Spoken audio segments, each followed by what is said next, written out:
السلام علیکم ورحمۃ اللہ وبرکاتہ۔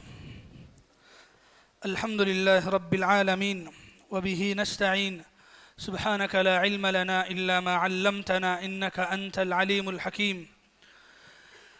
برادران اسلام، پردہ نشین خواتین، آج کی تراویح میں 14واں پارہ آپ نے سنا ہے۔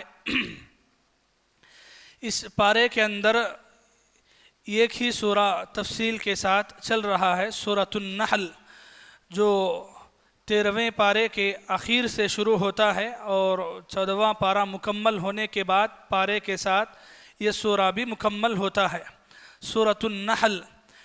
اس سورے کے اندر آیت نمبر 106 تفسیر کے لیے آج میں نے انتخاب کی ہے۔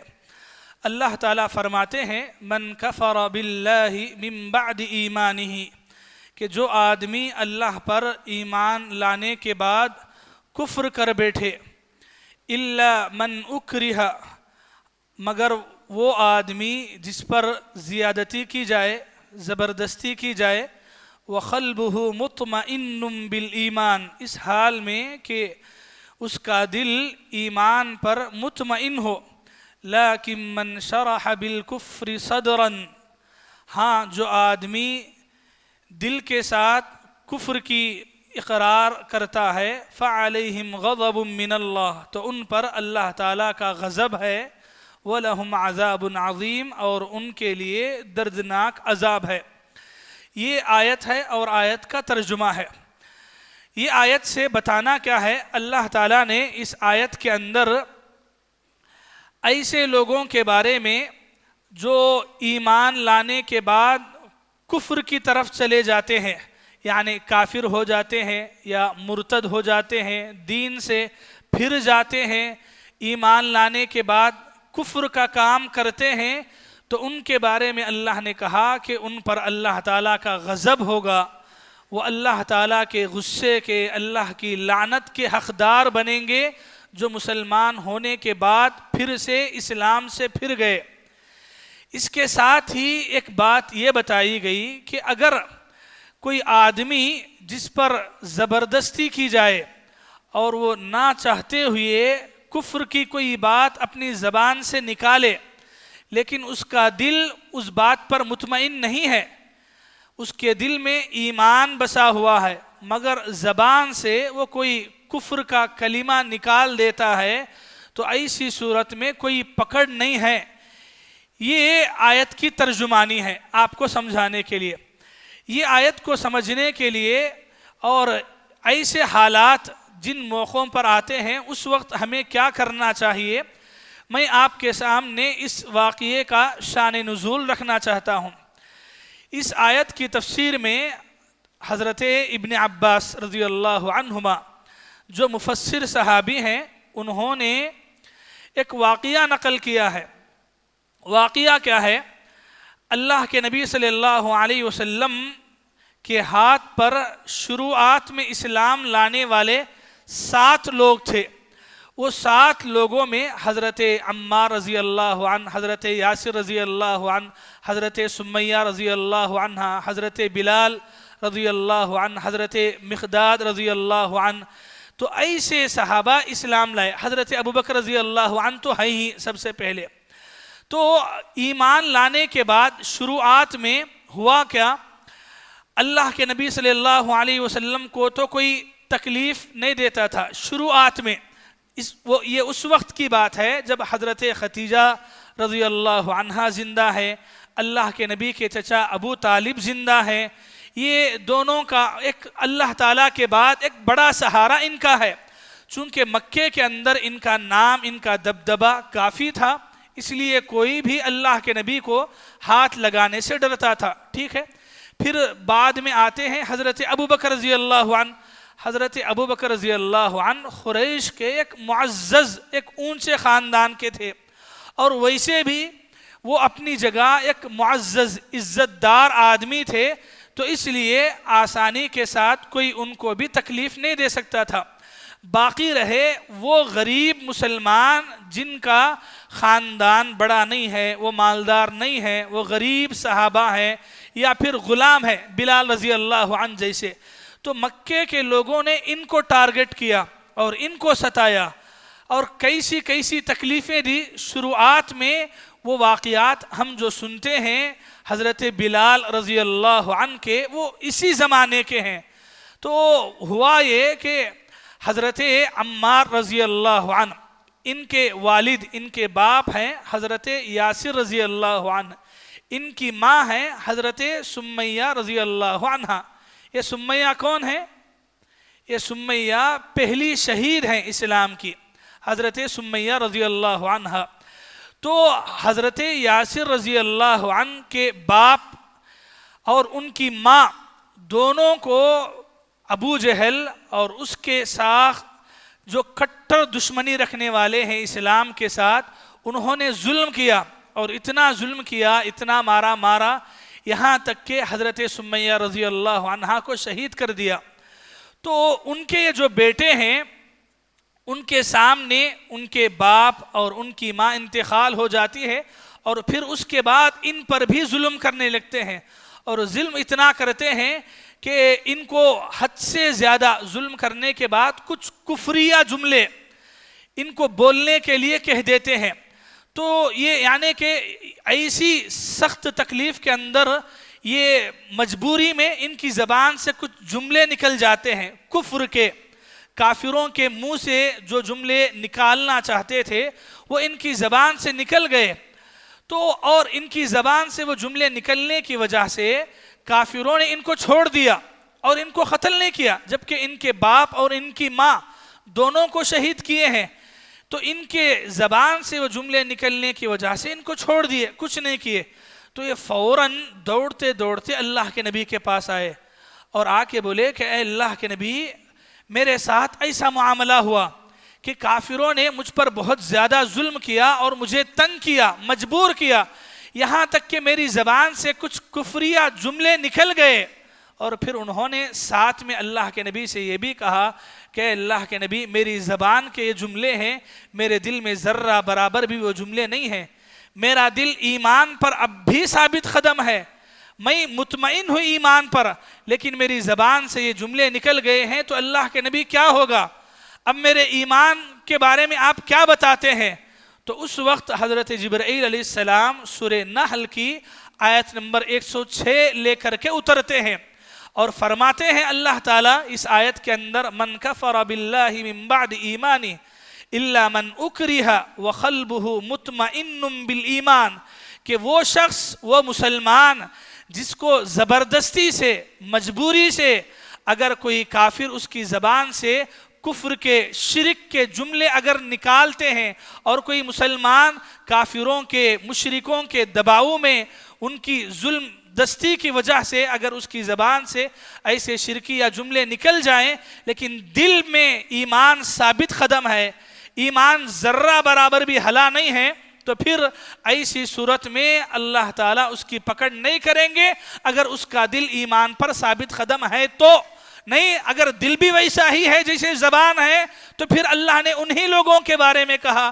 فَعَلَيْهِمْ غَضَبٌ مِّنَ اللَّهِ، کہ جو ایمان لانے کے بعد دل اور زبان سے ایمان سے پھر جاتا ہے، مکر جاتا ہے، تو پھر اللہ تعالیٰ کا غضب ان پر ہوگا۔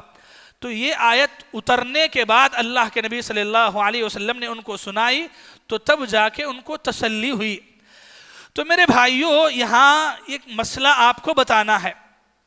مسئلہ کیا ہے؟ یہ ایک واقعہ ہے جو حضرت عمار رضی اللہ عنہ کے ساتھ پیش آیا۔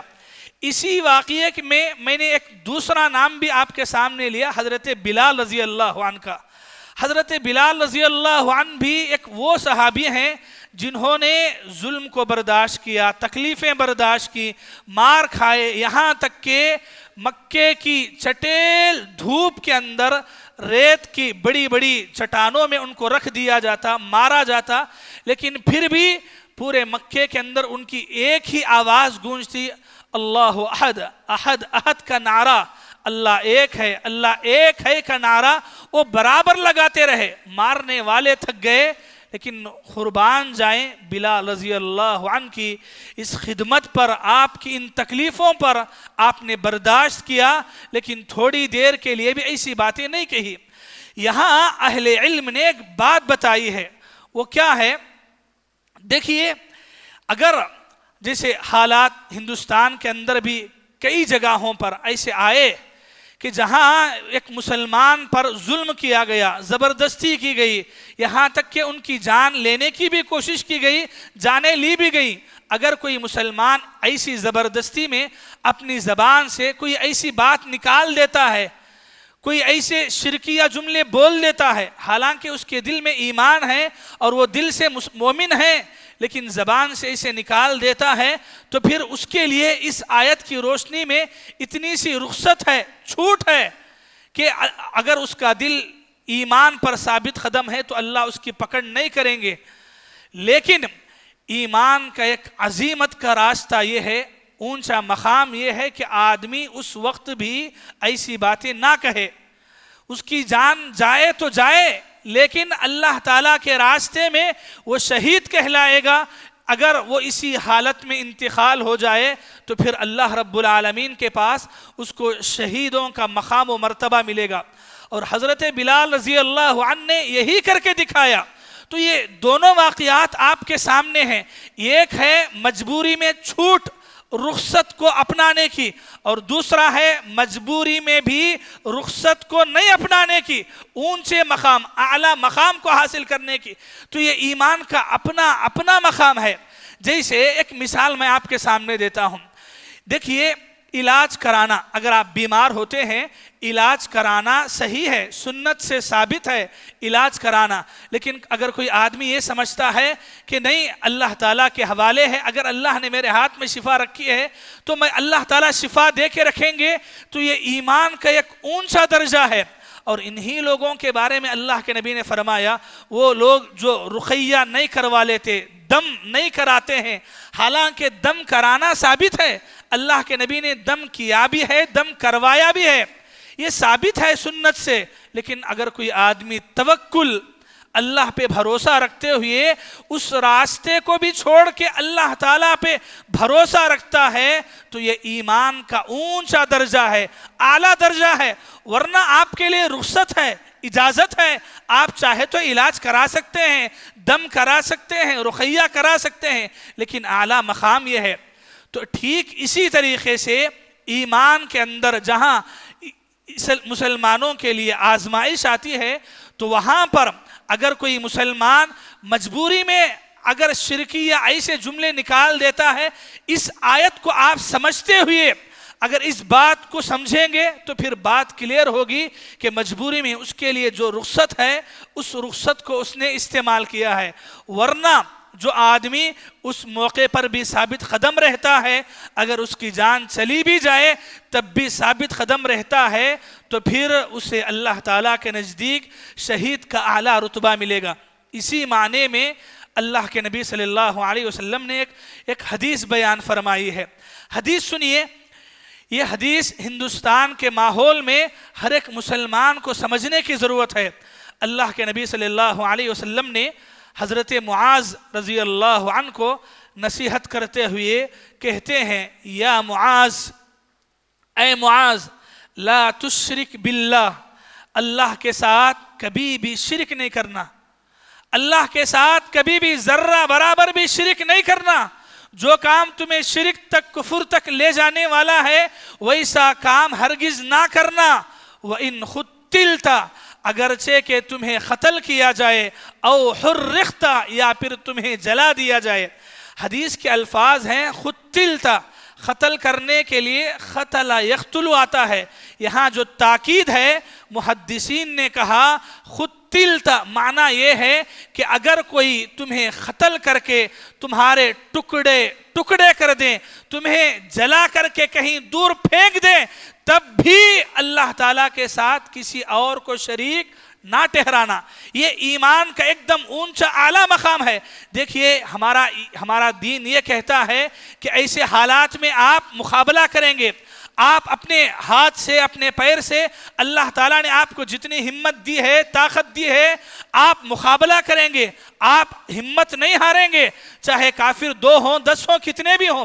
قرآن یہ کہتا ہے اپنے ایمان کو بچانے کے لیے، اپنی جان کو بچانے کے لیے، اگر کوئی آدمی جان کو بچانے کے لیے لڑتا ہے، اللہ کے نبی صلی اللہ علیہ وسلم نے فرمایا من قتل دون عرضه فهو شہید.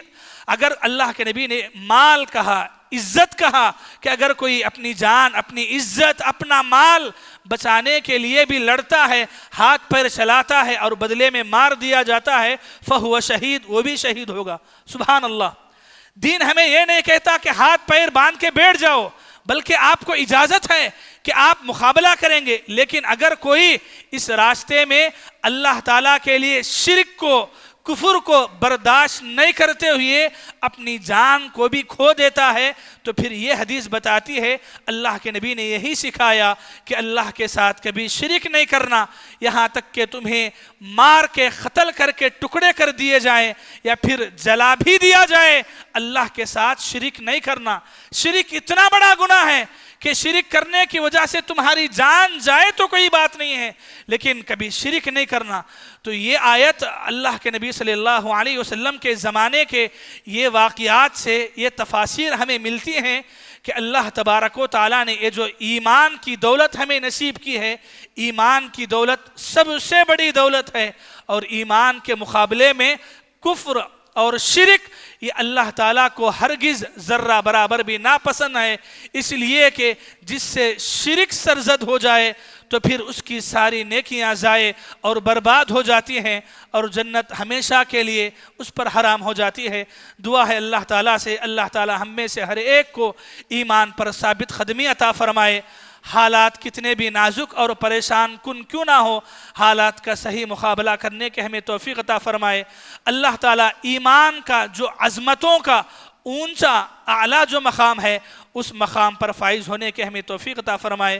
آمین ثم آمین. وآخر دعوانا ان الحمدللہ رب العالمین. والسلام علیکم ورحمۃ اللہ وبرکاتہ. سبحانک اللہم بحمدک، اشہد ان لا الہ الا انت، استغفرک واتوب الیک.